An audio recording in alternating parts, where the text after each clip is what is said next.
Nigeria was the one making me look the way I was. I just needed to, like, God just needed to take me out of that Nigeria.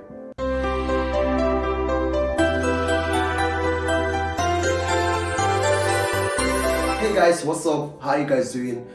Hope you're good and you're staying cool. Yeah, so in today's video, it's a point of view. So what is this point of view? The point of view I'm having is that what people say about you affect you indirectly. That is my point of view. So the thing is that a lot of people might want to argue this, like it's a controversial topic. Yeah, I know it's controversial. People might want to argue that why would what people say about you affect you? Like, why would you allow people to what people say about you to affect you? So that's why it's a point of view, my point of view. So I believe that what people say about you affect you indirectly. So it's a topic, yeah, it's a topic of argument, of discussion. If you feel that I'm wrong, you can write what you feel on the comment section. Let's learn together, like, let's argue this out. Let's learn from each other. So if you feel that I'm wrong, you can write what you think on the comment section about this topic. And if you feel I'm right and you want to contribute something, you can write on the comment section also. So let's talk about this, guys. I believe that what people say about you affects you. Like, it affects, maybe not directly, like it might not have a direct effect on you, but somehow, like this thing affects you in a way. Like, you may feel that, okay, I am mindless, I'm careless, I don't care what people say about me. You can say whatever you want to say about me, you can have whatever opinion you want to have about me, I don't care. But the fact is that you won't lie, don't deny it. Down there within you, like inward within, like this thing is affecting you. Like, there's an accumulation. Let's say, for instance, you're fat and people talk about you being fat, people make jest of you being fat, but then you come up with this resolution that I won't allow what they say about me to affect me. Like, I won't listen to them, I won't mind them. So when people call you fat in your very for whatever, like I know, like, you try to wave it off at that instant, but then this thing keep accumulating inside you. You get, like, there's an accumulation of all these things. Then it only requires a situation, just one single situation, that will fire you up, and all those accumulation will not, like, that you've like all those things you've piled up will not, like, come up. You get, then you're not like you boiling and you like reacting, but then you feel that, okay, these things don't affect me. You get, so like one way or the other, what people say about you tends to get to you. Like, you might not think about them at that instant, but something in you is thinking about it. The fact is that what people say about you, it's either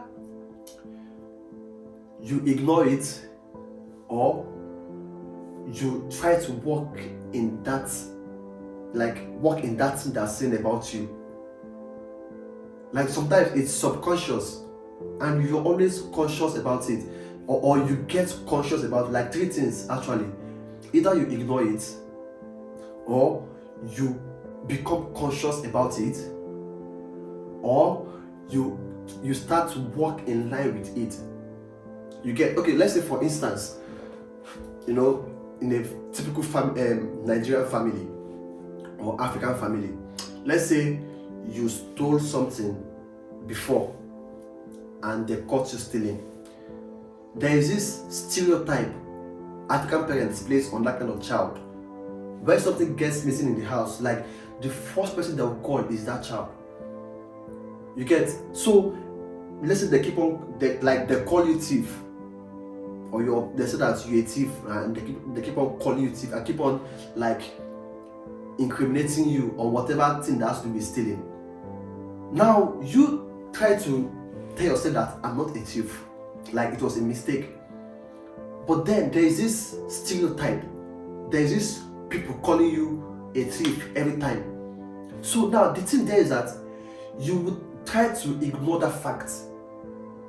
It tried to ignore the fact that people call you a thief. But then something in you is boiling. Something in you is thinking about it. Something in you is being conscious about it. Something in you wants to react. You get? Now, let me use myself as an example. You know, when I was young, I was very active. Like, I was a very active young man. I talk a lot. I make friends a lot. I relate to people a lot. So it got to a point, I noticed that I started stammering.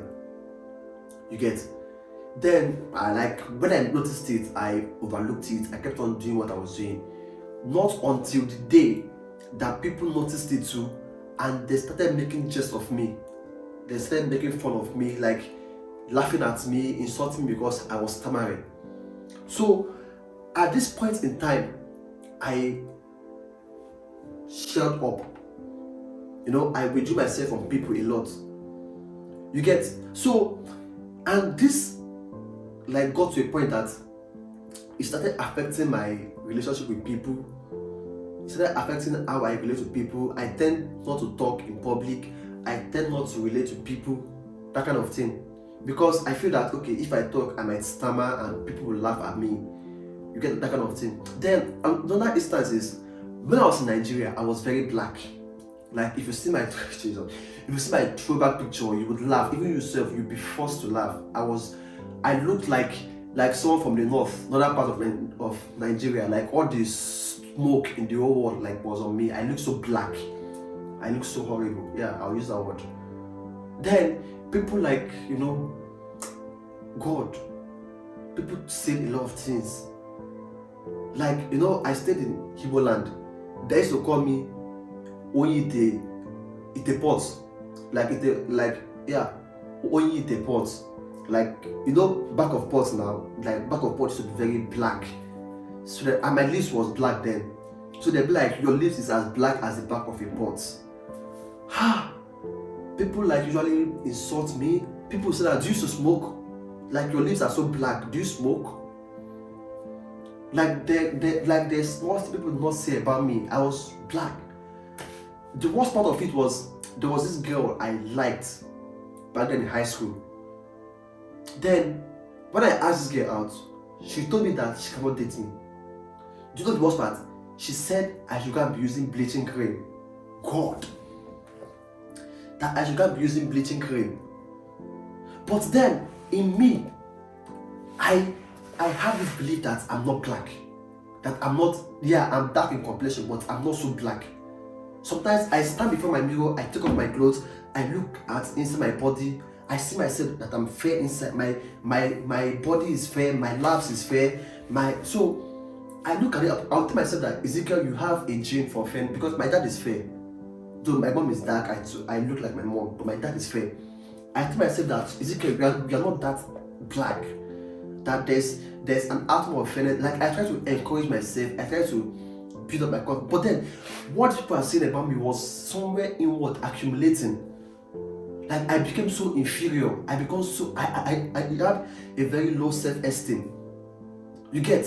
So if I see some fine guys that girls girls in the class are always about them, I get so inferior, I get so jealous, my self-esteem is so low.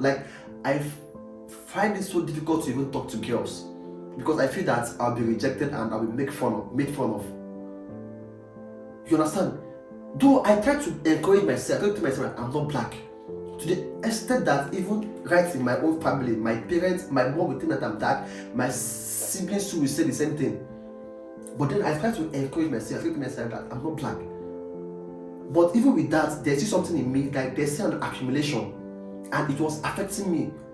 It was affecting my self-esteem. It was affecting my, how I see myself. You understand? Even till now, it still affects me. That's why now, when I came to Russia, I take pictures a lot. Because there have been a lot of changes. Because even a time, some people be they will comment on my lips, guy, why you see pink lips? When your lips become pink. So I was guy, you're fresh now, this one, that one. I knew that, yeah, like it was Nigeria that was covering my blessing. Yeah, Nigeria was the one making me look the way I was. I just needed to, like, God just needed to take me out of that Nigeria. For real, man. So God had to prove a point. It took me out of Nigeria and brought me here to show that, yeah. So, one way or the other, what people say about you affects you. You might want to ignore that fact, but it's a fact. It affects you. It affects. Sometimes you think about it. Sometimes you're closer to you think about it. Indirectly, you're even thinking about it. Sometimes it makes you cry. But the most important thing is that you just have to keep encouraging yourself. You have to like keep, build up your self-confidence. You are the only one that can like yourself. No matter what people say, people will always talk. If you're good, people will talk. If you're bad, they will talk. If you're this, they will talk. If you're that, they will talk. It is their mouth. You can't stop them from talking at all. You can't stop people from talking. People will always talk. But then, I'm not saying that what they are saying won't affect you. It will affect you. Even whether you like it or not, it will affect you. But then you have to make yourself, you have to build up that self-confidence. You try to ignore that effect, that is, and don't allow that effect to weigh you down. Don't allow it to dominate over you. You dominate over that thing they are saying about you. The effect it will have over you, dominate over it. That is the way forward, man. So this is my own point of view. This is my own opinion. What do you think about it? Do you think that what people say about you affects you or not? What do you have to say? Write it down in the comment section. Let's learn from each other. Let's argue it out. Yeah. So basically, that is it, guys.